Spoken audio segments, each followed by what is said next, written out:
আসসালামু আলাইকুম বাবুল ভাই। ওয়ালাইকুম সালাম। সবসময় ইংরেজি সংবাদ শোনান, আজকে বাংলা শোনাই দেবো। সবার দর্শকদের একটা চাওয়া পাওয়া যায়, বাংলা ইনশাআল্লাহ সংবাদ শুনতে যতটুকু চাই। আমার সমর্থ ততটুকু আমি আপনাদের অনেকে ইংরেজি বুঝে না।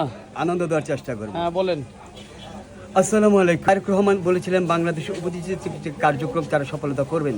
আসন্ন পবিত্র ঈদুল আজহার উপলক্ষে বিশিষ্ট গরুর হাট ভালো জমজমাট মিলেছে।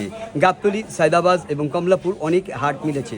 আরেকজন তারেক রহমান বলেছিলেন বাংলাদেশে উপজাতির যে কার্যক্রম দেশের সফলতা আনার জন্য বিশিষ্ট কার্যক্রম নিয়েছেন। আরেকজন প্রধানমন্ত্রী তারেক রহমান বলেছিলেন দেশের এবং গরু ছাগলের হাটের হাসিলের দাম কমিয়ে নেওয়া হবে এবং গরু ছাগলের হাট এবং বিশিষ্ট জমজমাট হয়েছে। পবিত্র ঈদুল আজহার বিশিষ্ট জামাত এবং বাইতুল মুকাররম মসজিদে সকাল 7:30টায়, সকাল 9:30টায়, রাত সকাল 6টায় এবং প্রতিষ্ঠিত ঈদের জামাত অনুষ্ঠিত হবে।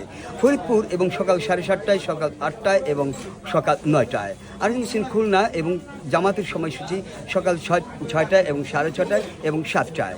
এই ছিল জামাতের সময়সূচি। আর ডক্টর ইসলাম আলমগীর বলেছিলেন দেশের গরু ছাগলের হাটের পশুর চামড়া এবং ড্রেসিং করা এবং 12 ঘন্টার ভিতরে নিয়ন্ত্রণে আনার জন্য চেষ্টা করেছেন। ট্যানারিগুলো এবং লবণের উৎপাদিত এবং কিছুটা আরও বাড়তে পারে। Thanks. Love you.